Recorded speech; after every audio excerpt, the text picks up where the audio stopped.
Okay, hi everyone. This is Liz from Media Dev, and today I am joined by John, who is one of our social selling experts who has recently joined our team. Hi, John. Hi there. Thanks for having me. Yeah, how you doing today? Oh, it's been fantastic. Thank you.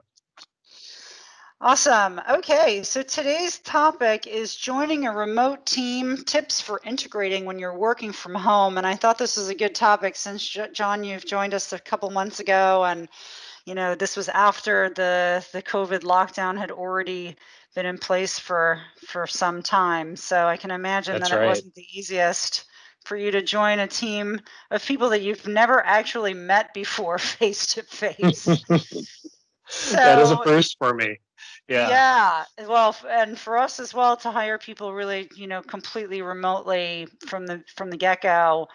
So when you were looking for remote work, how confident were you that you would find a job that would hire you without meeting you face to face first? Well, my confidence on that level wasn't particularly strong. I really thought there would be probably some sort of more in-person touch points. But given where we're at today with technology, the ability for us to video conference, yeah, the technology is there for that to happen. So I wouldn't say I had a strong degree of confidence necessarily going into it, but it was a fantastic opportunity finding it. Good. So when you were given that opportunity to join our team working from home, what was your initial reaction? Well, I've got in my history years of actually having worked in the home office. So onboarding into media dev during that changeover was kind of seamless for me from that perspective. Um, I've found that working from home, it's much more than just doing your job from your home. It's sometimes a kind of a fluid negotiation with competing forces that want your attention because you're not just your job title at your home. You're still a parent, a partner, a family member, and you've got to balance all that stuff. So, Oh, coming completely. into media dev during all of that was, while there were challenges, it wasn't unfamiliar for me. Hmm. I know. I saw a funny New Yorker cartoon once that stuck with me and resonated with me because I also have been working from home for quite some time. And it was, remind me again, do I work from home or do I live at work? So it's true Yes. that balance. And it's a guy who's kind of sitting at his, home office desk with papers all over, and he's, turning and asking that question to his partner. So yeah, you can certainly be sure that many people can relate to that. So, how did you find joining a team that you couldn't see physically? I mean, you kind of touched on this because you said that you've worked from home for quite some time, but did you imagine that you would never see anyone physically? Because for the moment, you still have. Yeah, that part of it, that aspect of it, it was very elusive. I didn't suspect that. Now, some of the braver folks on our team do sometimes turn on They the do. video component when we have Yes. chats, and Yeah. yeah, How that's come you always don't kind do of that? fun. I usually turn my camera on. I, So you may have I to always just think do I'm that. having. We should do it. I always feel like I'm having mercy on people by not subjecting them. I'm growing my beard out really long right now, and Really? all Oh, that's all the great. perks of working from home. Where when you go to the office and you're cleanly shaved, or maybe you wear a tie, there's a certain persona, and then when you start working from home, sometimes suddenly you're like, I woke up today and I look like a biker. What happened? That's funny. Yeah, well, you should turn on the camera once in a while. It'd be good. And then you don't have to feel bad because other people do it and they have their pajamas on, so it's okay. Although I do think that it is good to get into a routine and to get up and get dressed and not go days on end without taking a shower. So, Oh yeah, for although that can sure. be very tempting sometimes. But anyway, so how do you feel now that you've been on the team for a few months? Yeah, I feel like I know you guys, even though and I do, even though I haven't met you or I haven't had a chance to shake your hand. We've had some really meaningful conversations. I've been able to meet with both peers and mentors. I've learned from excellent trainers, and the team takes time. And with me, they've taken time to get to know me. Uh, I have lots of questions, so I'm always asking questions, and nobody ever pushes back on it. They make time for me, and I feel like because of that, there's an openness. People are very transparent with their knowledge, and trying to transfer that knowledge. I think because of that, yeah, it starts to build a sense of familiarity, community. We can't kick it like in an office, but we have our Right. own ways of doing that. Right. Um, Right. yeah. Good. So, what are some of the challenges that you face in the day to day, and how do you overcome those challenges? Yeah, the challenge that I probably have the most is how do I not impact my home productivity? Because you know here's some ways to look at this. When you always have your work office with you, you're not ever leaving it. It's always right there. It's as easy as flipping open the laptop, and suddenly you've got emails. You can start planning for tomorrow. You can start reviewing your tasks, data cleansing. You can just start doing all this stuff, and then suddenly, you've overutilized yourself. And it's not bad for the business. It might be bad for your health, though. It might be bad Mm. for your home life. And you have to be so aware that at some point you just have to unplug. And I think, for me, I'm a bit of a workaholic. I love working. And sometimes I can let myself stray into those gray areas of I'm just going to do a little extra work, and then it gets out of hand. So I Right. think it's really important to keep that sort of work-life balance and mind, and organize and structure yourself. I completely agree. And I think it's been worse with COVID because, before for myself at least, like I knew, okay, 6 o'clock, I turn everything off. I would go to the gym. I would have activities. And those activities, because you can't do them anymore, the gym is closed. I actually gave up my Yep. membership because it's been closed.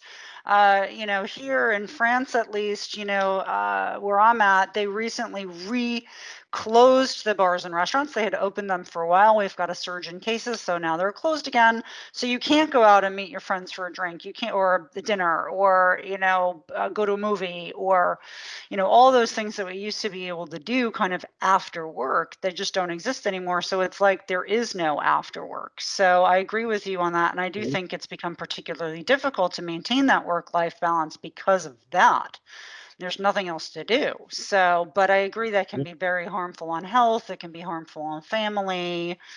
Um, so it is good to put some barriers there regardless, even though we can't physically, get out and about and do other things. Um, so you talked earlier about, doing calls with the team and asking them questions. Are there other ways that you feel connected to the rest of the team? Um, there are other things that you've been Yeah. able to do. I was thinking of putting in place some kind of like happy hour, like team happy hour. And even though our time zone differences will make that kind of bizarre, we could have tea or Yeah. something, tea time maybe instead of happy hour, but I think the more engagement we have like that, the better from my perspective. And when I think about like connecting with my teammates, it's way more than just the time slot or even the platforms we use. It's kind of it's almost meta. It's like how do we get to know each other? How do we gain impressions on each other when we're not face to face, when we're not at a restaurant or a sports bar, or we don't have those options So like you're talking about, having something like that set up would be great. But, like during our work hours, it's really difficult because, we're focused on productivity. How do we sprinkle our persona into the day, so that we're more than just a chat box with a profile picture, Right. Right. and I think taking time to actually call your colleague, hearing their voice is so important. And I haven't been able to do that with everybody, but I've had the chance to do that with several of my peers. And there's Mm. just something so special about being able to hear their voice, the sincerity in their tone, their cadence, their accent. You learn so much about somebody that way, and Mm. you get more access to their background, their experiences, because when you're talking with somebody, things just start coming out that you're not going to get in a just a text to text Sure. exchange. Sure. No, I completely agree. And I think too, sometimes just taking a few extra minutes to talk about personal stuff and how you getting on. And, even I sometimes ask like, well, what do you have planned for the weekend? And, people don't have big plans anymore, but, they'll tell me about a series that they're watching on Netflix. And I'm like, oh, that's cool. I have to check that out. And then we can talk about that the next time. Um, and I also am friends. I don't know if you are on Facebook, but I am friends with some of our staff on Facebook. And it's fun, when people post, little selfies or they post something about, I don't know, what they're eating, just little things to help you feel kind of more in touch, like you said, and get to know them on a more personal level than just through a chat or an email, like you said. Yeah, that's right. Things like that are so important. And to be honest, I kind of disconnect from social media on my personal Mm, time, but but I I'm bet. I'm very open to meeting, like on a more intimate level with Mm, colleagues using social media as that platform. I would totally do that. Um, right. but I Right. find I find social apps very addictive, so I try to keep myself Yeah, from you can waste from so losing all much my time time. on things like that too. Yeah, no, I agree. I completely agree with that aspect. That's like the negative side of the social media. But I do find too that when you are getting to know people on a more personal level, you do feel more of a connection with them. So I like looking at people's photos of their kids and stuff like this. One of the things that we used to do at Media Dev when we were all kind of in a big, physical office spaces, we would do like a Halloween party every year, Christmas party every year, and people would bring their families and their kids. And, obviously your relationship with the employees, and your colleagues and peers is very different when you are able to have those types of activities. So, um, obviously it makes it a little bit harder that we're not all able to get together like that, but maybe we'll have to do some kind of virtual Halloween this year. I have to put that on the to-do list. Oh, So, that'd what be advice? outstanding. I Let's do a costume party, think we something. should. I think that'd be fun. So, what advice would you give someone who's starting a new job remotely? Oh wow, there's just so much to unpack there. For me, one of the most important things to understand that I didn't understand first going into it was if you share a living space, you need to negotiate with the people you live with. uh, I mean, you Oh my you don't God, want them yes. belting you don't want them belting out karaoke while you're trying to attend a meeting, right? But at the same time, you don't want to stifle their life by not letting them belt out karaoke when they can. So, I mean, like, how do you balance that out? And you've got to plan. I think you got to plan your work day, your work weeks, as far as in advance as you can. You try to build some consistency around when you need those quiet times of day, and then share that.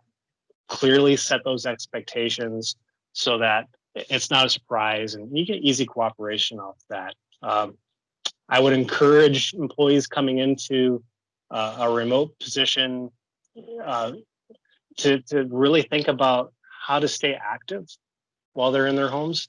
I mean, in an office, you've got a reason to get up and move around during the day. You could gather around a cubicle for a quick meeting, or you're going Sure. to go to a conference room or a break area. But at home, I think you were kind of referring to it earlier. You could be a proverbial bump on a log. I mean, why ever move?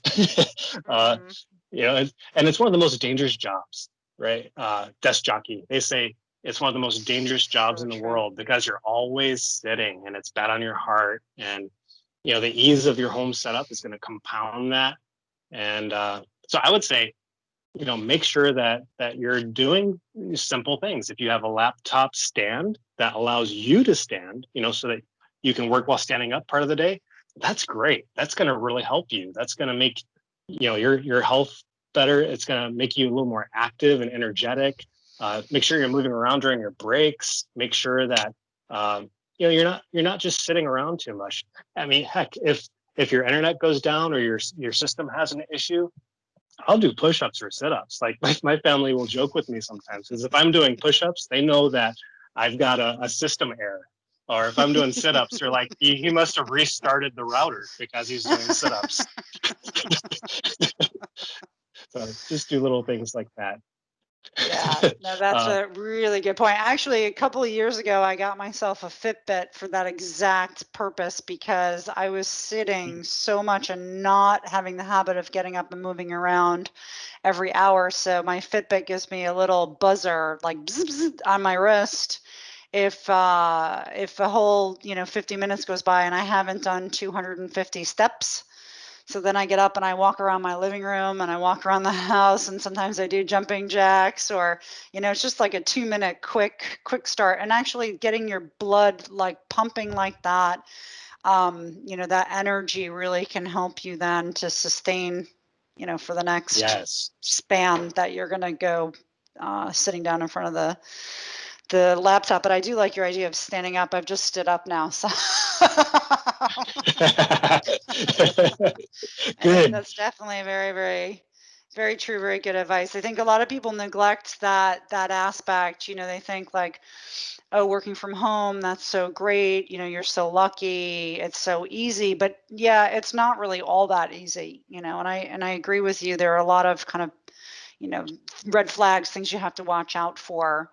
And I do think too, from an employer standpoint, um, you know, I had a boss several years ago who told me, and this was, I was doing part work at home, part work in the office. And on the days I was in the office, it was fine.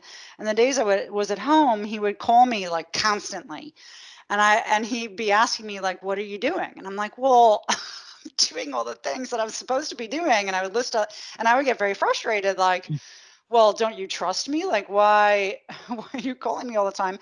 And he said, "Well, when I can't see you working, my assumption is that you're not." And I always thought that was really stupid because, of course, it was working, but actually, it is kind of natural to have that assumption. And I do think, there's a tendency for some employers to have that assumption too. So you almost have to work like extra to really prove, in fact, that you're doing what you're supposed to be doing. And so, like you said before, that then brings up the risk of overworking, or not doing things that you need to do for yourself to kind of turn it off at the end of the day. And so, Yeah. And I think especially when that's you're so new, so true. because you're obviously, everyone's looking for results, and you may not always have them in the very beginning when you're new to a new team. And so, yeah, there are kind of those And areas to be watchful for as well. like you're alluding to, when your interactions are 100% remote, I mean, it's like critical to the lifeblood of the company to communicate proactively, right? Because Right. you just because you're investing all this time and resource into a new employee, and you're wondering, so are they doing it now? What's Right. happening? Did they get it? Right. Yeah. No, that's very, very true. Good. Anything else you want to add? Any other tips or? Yeah, I mean, I think I would also encourage people during this time specifically, because there is a pandemic about us. Think about things that you've always wanted to do that you just haven't done, and start doing it, even if it's from home. Start doing them. Like, if you can't travel that you can certainly start visiting places that you wanted to travel to online, Mm. and check those places out, and you can even make plans for the future. Start building some itineraries, or so that you've got your action plans just ready to go. Or for me, I've always wanted to do like an aquaponics system. I'm building an Oh, aquaponics wow. system in my garage now. That's And it's like, awesome. yeah, it's going to house like 25 tilapia. It's a multi-level, like flood drain bed system, and I'm gonna have like this little micro farm. I'm so excited, because Wow. it blends science and design and gardening. I love all those elements. So I Wow, mean, that's find great. little things like that and do it so that you've got something else. Like you were talking Right. about, like Little when we're not projects. working, what else are we doing? Yeah, and it can't Right. just be Netflix. And I mean, I love No, Netflix, but you got it's to true. go do stuff. Very true. Very true. No, that's true. And I do think too, one of the other positive points that's kind of come out from this pandemic, people are very grateful to be working.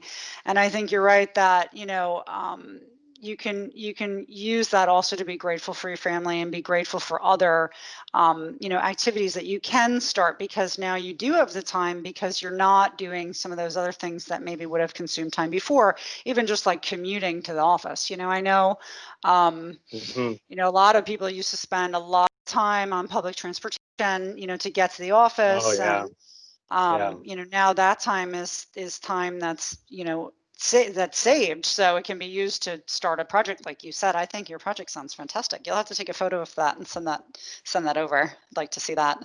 Okay, yeah, I'll Very do that. cool. Very cool. Good. All right. Well, thank you, John, so much for all of your insights today. And for those of you listening, if you want to share your comments, feel free to comment here or send us an email at contact@mediadev.com. Let us know what you do to maintain your work-life balance when you're working from home. And for other great resources and tips and advice, check out our resource library at www.mediadev.com. And we'll see you soon for another podcast episode. Thanks so much, John. Take care. Thank you, Liz.